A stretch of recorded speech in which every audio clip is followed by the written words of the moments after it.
Chers amis, bonjour. On me demande souvent est-ce qu'un étranger peut acheter un terrain à Madagascar? La réponse simple est non. Mais il y a des démarches légales pour investir et protéger vos biens. C'est ce que je vais vous expliquer dans cette vidéo. Avant de commencer, permettez-moi de me présenter rapidement. Je suis Prosper Saloun, je suis entrepreneur depuis 2001 à Madagascar, mais aussi dans quelques pays d'Europe. Mais j'accompagne surtout les entrepreneurs et les investisseurs qui veulent bien s'implanter à Madagascar et dans d'autres pays d'Afrique francophone. Pour revenir à notre sujet, commençons par un rappel légal. Je tiens tout d'abord à vous informer que je ne suis pas un spécialiste du foncier.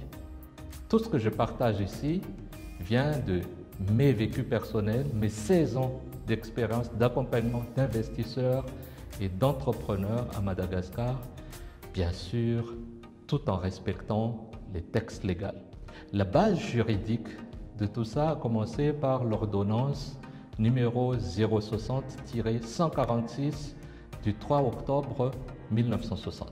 Cette ordonnance, par la suite, a été modifiée par la loi numéro 2003-029 qui stipule que les étrangers n'ont pas le droit de posséder directement un terrain en pleine propriété à Madagascar. Exception supprimée en 2008. À cette époque, il y avait la possibilité de certificat de terrain pour étrangers, mais cela a été abrogé. Donc il reste trois possibilités. Tout d'abord, il y a le bail emphytéotique jusqu'à 99 ans. Sinon, on peut recourir à la création d'une société de droit malgache ou troisièmement, une association avec des locaux. Pour reprendre ces éléments un à un, pour le bail emphytéotique qui est prévu par le Code civil malgache, on peut faire un bail de 18 à 99 ans. Le bail emphytéotique donne à un étranger presque le même droit que la propriété. C'est-à-dire que celui qui détient le bail emphytéotique peut construire sur le terrain, il peut hypothéquer ce terrain en bail, il peut transférer à ses enfants, à ses proches, ce bail, tant que ça court encore, et il peut même céder le bail. Donc, tant que ça reste dans la période de 18 à 99 ans, après, selon les contrats, ça peut être 40, ça peut être 50, ça peut, bon, tant que ça reste légal, en suivant en fait le processus, vous avez le droit de faire tout ça. Deuxième possibilité, c'est la création d'une société de droit malgache.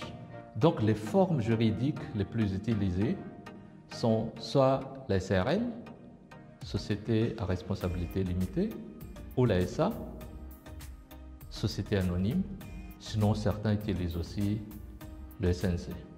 La société de droit malgache, qui est une personne morale à part entière au niveau de la loi, peut détenir un terrain même si elle est contrôlée par des étrangers.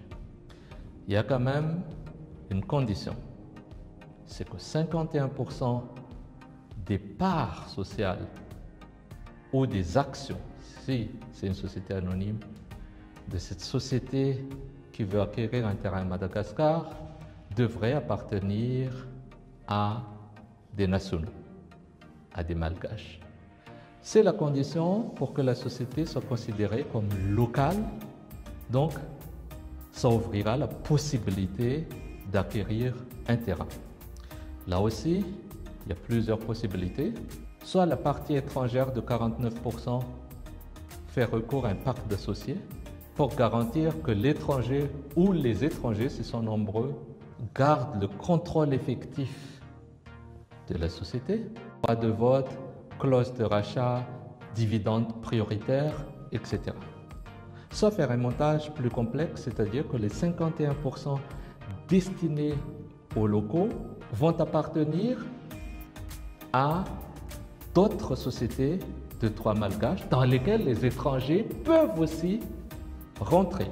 C'est-à-dire quand on parle de locaux, ça peut être des personnes physiques comme ça peut être des personnes morales. Donc les 51% 50% peuvent être partagés par des sociétés, des entreprises ou des individus. Et la loi n'interdit pas la participation des étrangers qui sont dans la société mère à 49% d'investir également ou de tenir des parts dans les sociétés de droit malgache pour aller venir compléter les 51%. Il y a des jurisprudences sur cela et ça fonctionne. Troisième démarche, c'est de s'associer avec des locaux. Ça peut aussi être hors société structurée. Beaucoup d'étrangers dans l'hôtellerie, l'agribusiness, passent par des amis malgaches ou des proches pour acquérir des terrains sur lesquels ils viennent soit mettre leur hôtel, soit faire leur plantation.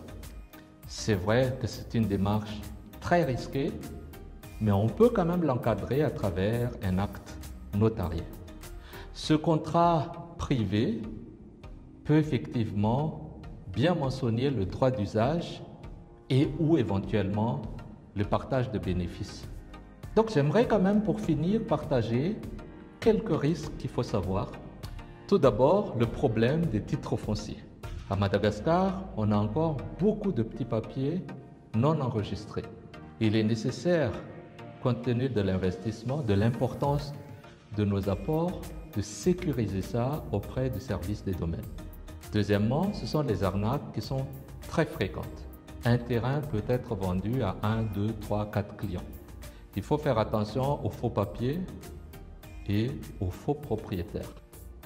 Donc, de préférence, faire appel à quelqu'un qui connaît très bien le métier pour vous appuyer dans votre démarche. C'est-à-dire que troisièmement, le due diligence est vraiment important. La personne qui va vous accompagner dans cette démarche va vérifier auprès des services de domaine et des cadastres la véracité des papiers, mais aussi il pourrait vous indiquer un notaire fiable pour sécuriser vos investissements. Donc voilà, pour conclure, acheter un terrain à Madagascar n'est pas impossible, mais effectivement, ce n'est pas aussi simple comme en Europe. La clé, à mon sens, c'est la transparence juridique, c'est la due diligence et surtout d'avoir un très bon partenaire localement. Donc si vous ne voulez pas perdre votre argent en investissant à Madagascar, il faut faire les choses dans les règles. Et dernier point, une petite publicité, nous avons une société qui s'appelle Quintia Domiciliation pour accompagner les investisseurs et les entrepreneurs à Madagascar. Vous pouvez vérifier sur Google les avis clients, c'est totalement transparent et vous pouvez aussi les contacter. Les informations, bien sûr, sont gratuites. Sur ce, chers amis, je vous souhaite un très bon week-end et à la prochaine. Au revoir.